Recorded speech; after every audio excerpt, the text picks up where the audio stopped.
We are back. We are back kasi second time natin dito sa Casa De Leoncia. And the first time we were here, ano yung mga memories mo, Mami? Eat together here, swim until nighttime, midnight natin. Yes. Ano? Kasi masarap po yung tubig dito. Correct. We watch movie here, dito sa taas. And the overlooking of the scenery here. Correct. Yung balcony natin. Oo, tama.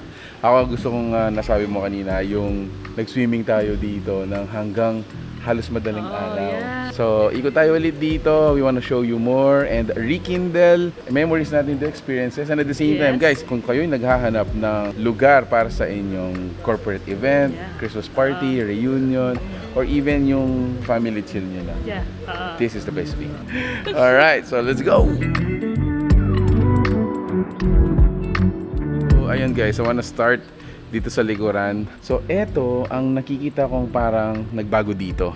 Eto. So, I remember kasi guys, umikot ako dun sa side na yon hanggang nakarating ako dito. Dumaan pa ako nun dito sa lugar na to. But now, it is landscape. Great upgrade. Eto siya, dito siya. But the rest of the swimming pool, I believe, wala naman siyang pagbabago. Still, best for swimming, for dipping, and at the same time, making memories nga with your family. So, ito siya.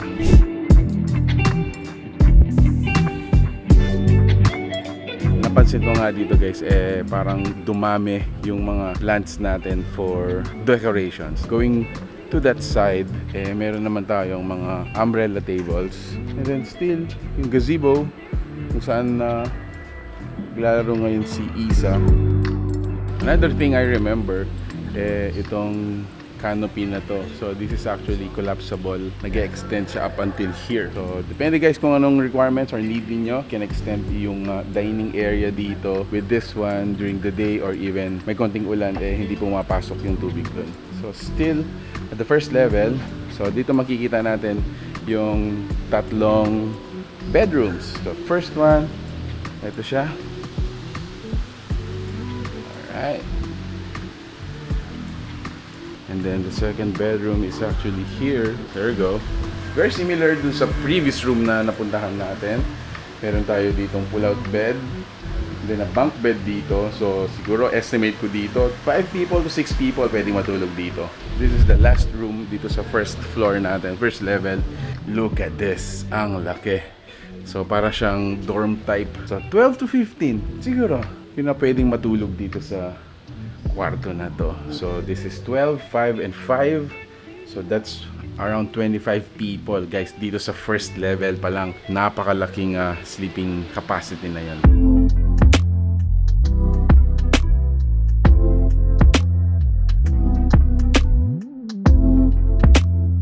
So dito guys, you can rearrange the tables and chairs dito. It can accommodate more than 10 tables. Siguro baptismal, christening, birthday, reunion. Dito sa baba na to, it can accommodate that kind of event. So, second level, panik tayo guys, papakita ko ulit sa inyo.